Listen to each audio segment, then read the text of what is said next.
Welcome to this edition of Free Speak, a podcast of the Namibia Media Trust, and I'm Gwen Lister. The practice of journalism is always a challenging task, and much more so than usual in the time of coronavirus.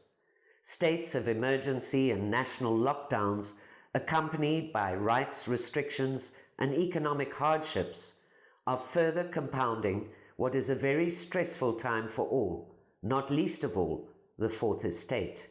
But I think the media has done a fantastic job of keeping society informed, especially at a time when people are stuck at home. Are media getting it right in terms of covering this pandemic? And what are we doing about the tsunami of lies and disinformation that proliferates at this time, especially online? And we need everyone to get reliable information so they can take good decisions. Because if we have informed communities on this situation, we will have healthy communities. With me to discuss these and related issues in this edition of our Free Speak podcast are Mahlatse Mahlase, Chair of the South African National Editors Forum and Group Editor-in-Chief of Eyewitness News, and Peter Deselaers, the country representative of Deutsche Welle Namibia office and a journalist himself. Peter and Mahlatse, thanks so much for joining. I think firstly, let us perhaps look at how media is doing overall in getting the message or the stories across in this time of coronavirus. Is there too much coverage or is there too little? Is it proper coverage? Is it not? And also the question of, are we maintaining balance? Because as Peter's also said to me on a prior occasion, there are other issues in our various communities that need to be covered. Mahlatse, share some of your thoughts on that if you would. For overall, I think the media is doing a very important job of reporting on this virus. Obviously, it is one where we are learning on the go. But overall, we've seen quite accurate coverage of the pandemic, given the fact that even the scientists are also learning as we go along. But I think the media has done a fantastic job of keeping society informed, especially at a time when people are stuck at home, can't move around, are desperate for information and factual information for that matter. Are we finding a balance? In South African media currently, all focus is on corona. And I think, though, there is balance in the sense that we are covering the economic impact of coronavirus. We are covering the impact on ordinary people. Right now, the focus is on the fact that ordinary people are facing starvation, and many could die if they don't get food and not necessarily die of the virus itself. We are finding balance in exposing corruption where it rears its ugly head. We've had local officials finding themselves with their hands in the cookie jar, or simply shortchanging ordinary people, and that has been exposed. So I think there's balance in that. But are we covering other issues? Very little of the other issues are we covering because all focus is hands on deck on coronavirus. But I'm expecting that as we get used to the disease and it becomes part and parcel of our lives, we will go back to the other aspects of society. Thanks for that. I just wonder, maybe, Peter, you can jump in here. You've also had experience of Zimbabwe, and obviously here in Namibia, you check the media every day. What do you think in terms of coverage in those two countries? Are we getting it right? At the moment, most people have mainly the coronavirus pandemic on their minds, and especially with the lockdown in pretty much all Southern African countries, that is what people are struggling with, that is what people are thinking about, that is what people need information on. So it is very important to cover those bases. What I'm a little bit afraid of is that this will also drown out other issues. Like, for example, in Malawi, we have an election in pretty much a month's time. And it's not going to be an election only about coronavirus, but about a lot of other issues that matter to the Malawians. The issue is a little bit difficult, I think, to strike a balance in between reporting on the coronavirus and giving people other news as well. But of course, the coronavirus at the moment kind of influences everything, and I'm seeing a lot of very good reporting there as well. Where I think where we still as media could do better is to develop more specific formats for different target audiences. I'm not sure how the situation is in South Africa, but I'm thinking especially about youth formats. I'm thinking about media for kids, because we have a lot of kids that at the moment find themselves in a very, very special situation, being stuck at home, not going to school, Yes. not going to kindergarten. And it's a really complicated and complex topic, and it's not that easy to explain that to kids. So that's something where media could also play a role in. I think targeting more rural communities is also an issue. We have a lot of information that comes in Windhoek, for example, from the coordination centers here in Windhoek. But when it comes to more to smaller communities, there is not a lot of information that is being circulated and where people can get information on local issues. And then, of course, the whole language issue, I think, in Namibia is difficult. I've been in touch with the community radios here. Some of them are really struggling to keep operational during those times. So a lot of information is not out there in vernacular languages when it comes to radio beyond the national broadcaster. So I think there's still some parts that we can do. And I especially think that explaining the background is an important issue that we need to look into more. Yeah, because one of the issues is, of course, that Mahlatse also touched on that. The fact is that, you know, this is a new thing for everybody, this coronavirus. You know, we talk about even the scientists don't know how it started and how it spread, really, in many cases. So in terms of the media, it's also very difficult because we were expected to be scientists in a way as well. And then, of course, set against the background of the media's coverage, whether good or bad, is the fact that, as some people note, our power, that is in traditional media, seems to have waned to a certain extent. And we've left a bit of a vacuum out there, which is then obviously filled by social media. And that in turn incentivizes disinformation. What do you both, let's start with Mahlatse, do you think about, is the traditional media doing enough to debunk disinformation, because it seems to be so prolific out there, especially at a time like this? I think it's a difficult one for traditional media to debunk all of the myths that are out there. This virus unfortunately finds us at a time when newsrooms have shrunk, I think the whole continent over. We are also dealing with much smaller newsrooms, and then a lot of newsrooms have also become quite junior.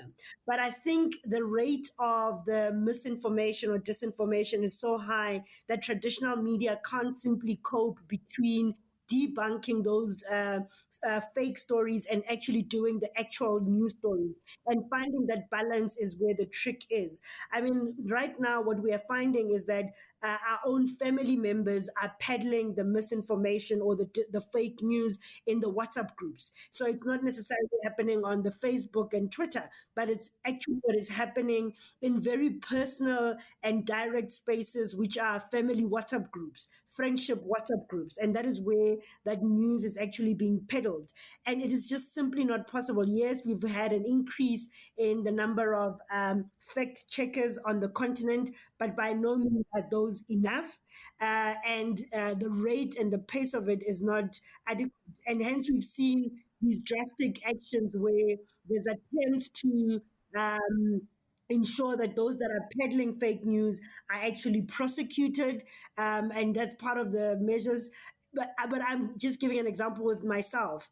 If I were to spend all of my time responding to the family WhatsApp group saying this is fake, I would never have time to do my actual job. And you can just imagine in those groups how quickly that information actually moves around. The only thing we can do is continue to say, if it's not being covered by traditional media, it's probably not true. We need to make sure that as traditional media, the public trust us enough to say, if I'm seeing something in my family WhatsApp group, let me go to the traditional media to verify if it has happened. There's a saying in Britain where they used to joke that, Sky News breaks the news and BBC, and people go to the BBC to confirm if it really happened.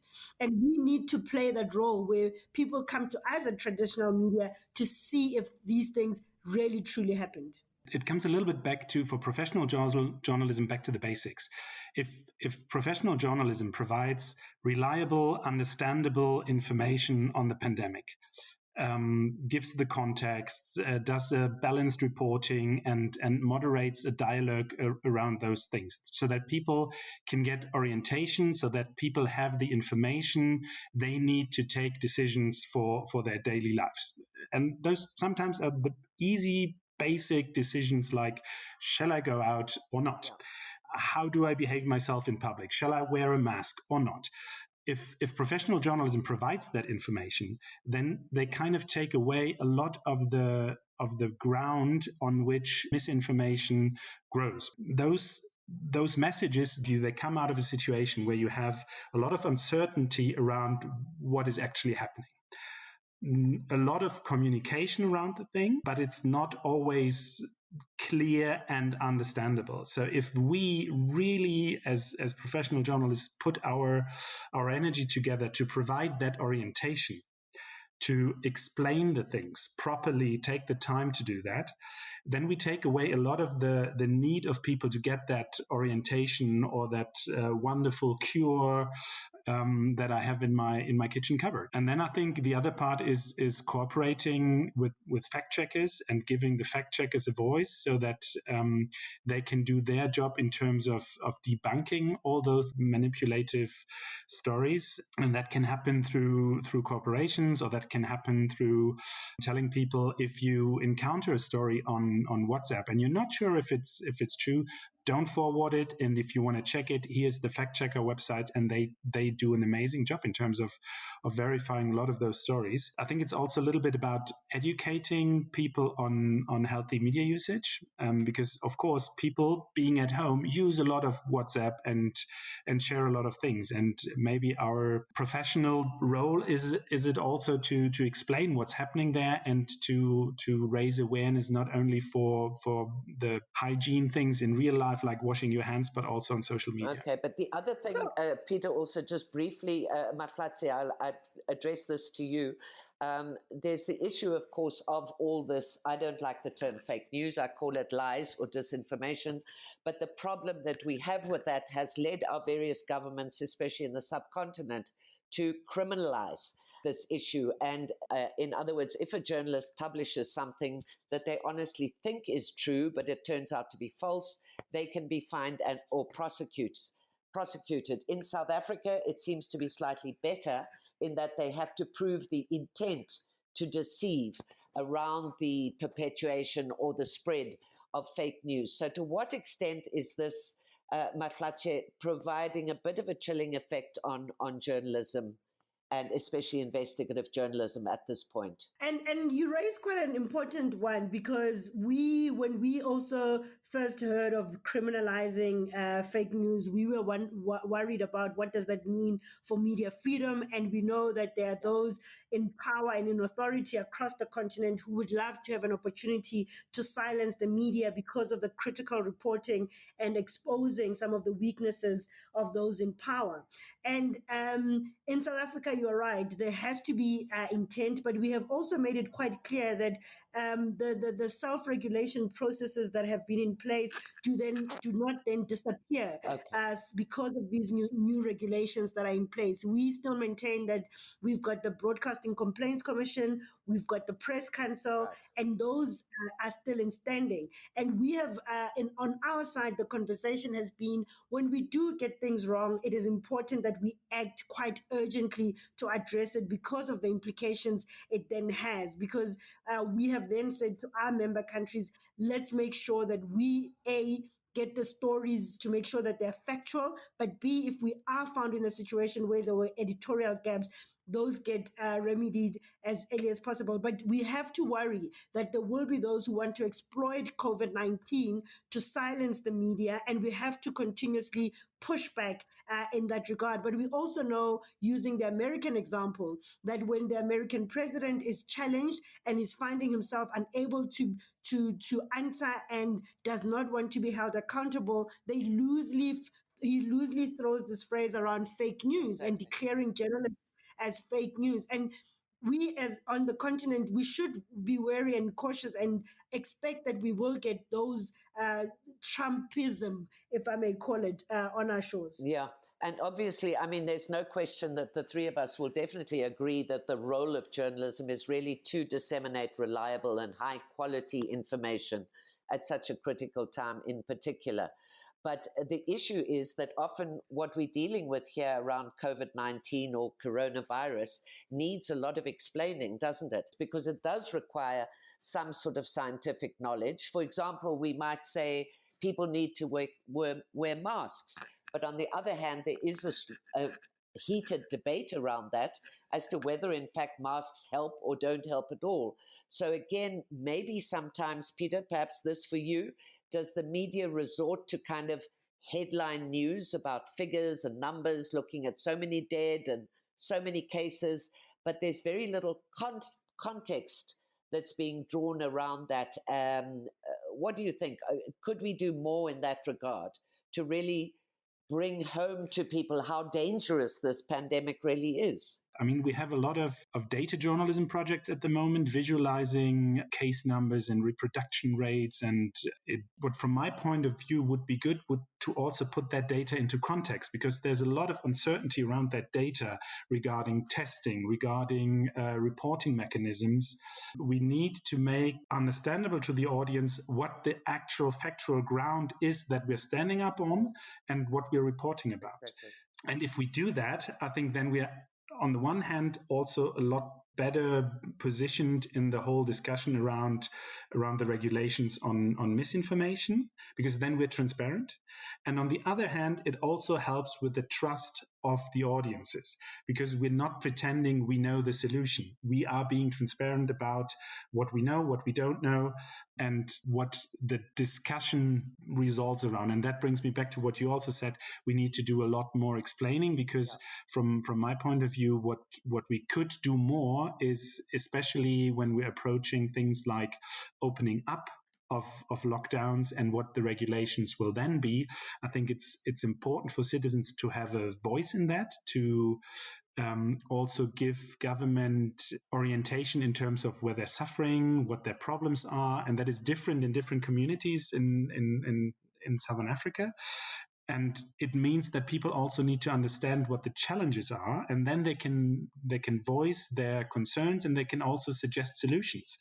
And that is a crucial part of information that I think is also important for government to decide on how we are going forward as societies in Southern Africa. Exactly. And also, just to mention with regard Mahlatse here, I mean, I guess at the bottom of everything is the issue as to whether our coverage is making a difference in people's lives. For example, is it really getting across the message of the importance of physical distancing, hand washing, hygiene, etc.? That's critical. I mean, that much we do know is important in curbing this pandemic. Listen to Free Speak and give us your comments on the NMT's social media feeds. But Mahlatse, you wrote a letter to journalists as chair of the SANEF. And I think your letter was headed something like a letter to journalists in the time of coronavirus, and you called it the story of our lifetime. And you emphasized in that letter that it required bravery on the part of journalists right now, and emphasized as well the importance of ensuring that the news is credible and that we in ourselves are bulwarks against disinformation, using this opportunity to rebuild our relationship with the public, which has been on the decline. Would you like to address why you felt it was important to write this letter at this time? It was basically just from just interacting with my own newsroom and the nervousness of our own journalists and listening to them as we were about to face this this disease, and obviously seeing the numbers in the Western world and worried about the impact if we're seeing what is happening in developed countries where systems are stronger. If it were to hit Africa and South Africa in particular, where would that leave us? And obviously, because we didn't know as much scientifically about the disease, that worry was there. And for me, I felt that it created an opportunity that we simply cannot miss as a South African media. We know that the trust relationship has been declining, and it's not because of own goals scored by the media, but there has been a persistent and well-funded campaign to delegitimize traditional media, especially by those who were making front pages of newspapers and headlines of radio and television for corruption. If you remember, South Africa had an incident with Bell Pottinger, which was a PR agency in Britain, where they had partnered with a South African, with a family that was accused of state capture, and they were basically influencing the narrative and labeling the media and trying to silence it. So that had actually contributed. And then, yes, there were own goals that were scored by the media where we've had to do massive apologies and retract on some of the bigger stories that were actually reported. And from where we're sitting, where South Africans were desperate for news and are stuck in their homes and don't necessarily have all of the answers, the media was then expected to play that critical role of keeping them informed. And obviously also in the face of fake news that is being peddled, people were going to look to us to basically know what is true and what is not. And the South African media, beyond the news media organizations, has really come to the party where they are running their own educational campaigns, where talk shows have turned into, they've got experts on air and audiences are able to phone in and ask questions. They've basically allowed the public in some of those radio formats to actually inform conversations that are supposed to be happening. We are seeing an unprecedented move where music stations that are usually very far from, the news and the political developments, basically sacrificing their hours to carry live when the president addresses the nation or the minister of health addresses the nation. And I really think that they've come to the party, and I'm hoping that, we are now providing a service for ordinary South Africans where they are seeing why we matter and why we are important. And that is important because, in the face of what we are facing, because I think another conversation is the economic impact on media houses. And that's Absolutely. a topic for another day. Absolutely. But at least we're beginning to see our value and why we matter in their lives. And when we say media freedom is your freedom, they are finally able to make that connection. And I think South African media has stepped to the party and are responding adequately. Yes, there have been glaring mistakes which have been unfortunate, but overall, they are taking seriously their role and why they're actually existing. Well, that's very encouraging because I find myself also being heartened when I hear that the Ethical Journalism Network says that in the UK, for example, more and more during the course of this pandemic, the public, they are turning to trusted journalists for information. And they're saying that, for example, TV news is up by 92% viewership over the same period last year. So I think that gives us hopefully a cause for encouragement that there can be a move back to the public away from the social media and clickbait, back to good and solid journalism. But let me come to this quote, which I saw somewhere, which is coverage, that is news coverage, walks a fine line between scaremongering and complacency, facts and uncertainty, science and politics. Peter, any comments about that? Yeah, I think the big challenge here is as well that a lot of the reporting that journalists have to do at the moment is covering, for example, presidential speeches, government information on lockdown regulations, etc. And it's good to cover those.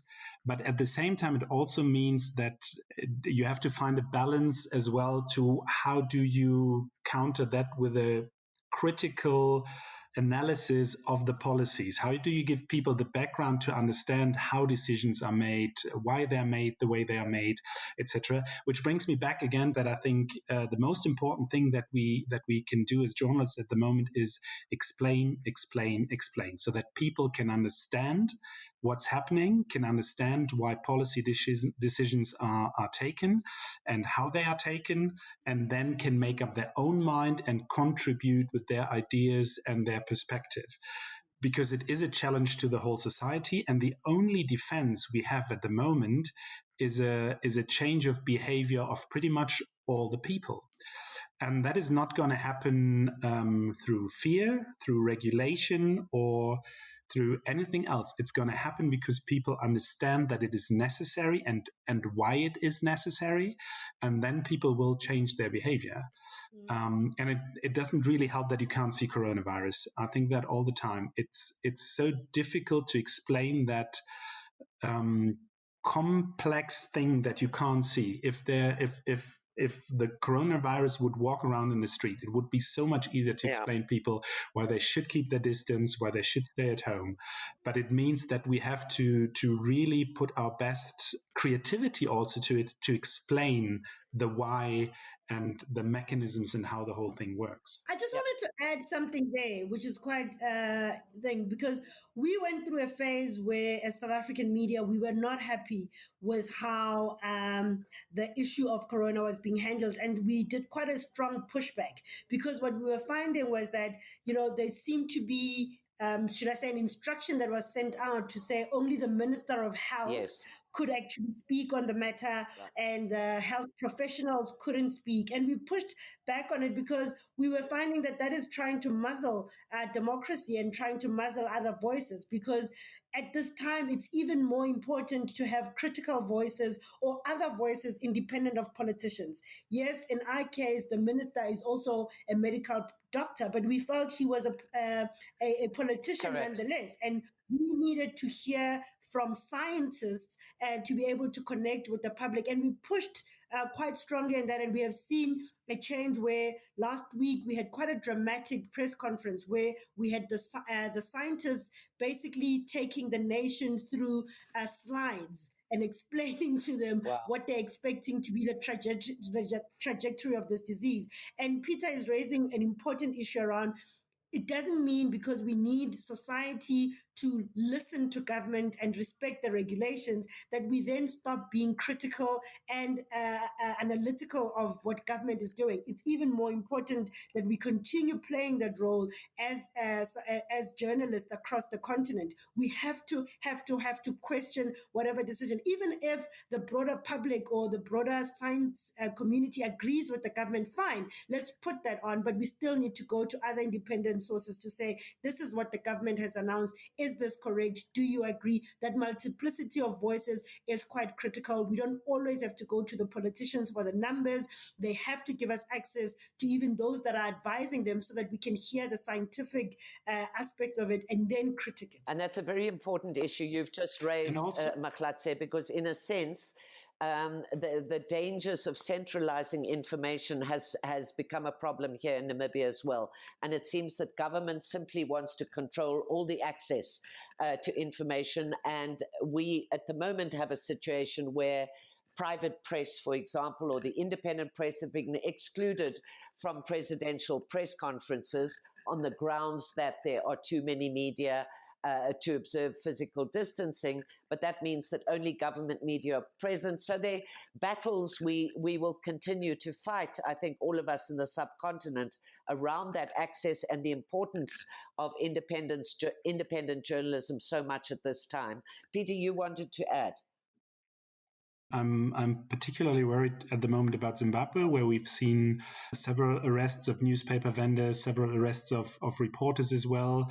MISA Zimbabwe has very bravely fought with the Zimbabwe Lawyers for Human Rights to have a Supreme Court ruling now that the police can't arrest journalists anymore, but especially when it comes to covering also police brutality and such issues that the security forces can also use lockdown regulations to curb reporting. That is one thing that worries me. The other thing is the fact that some of the regulations is not very clear and could be misused.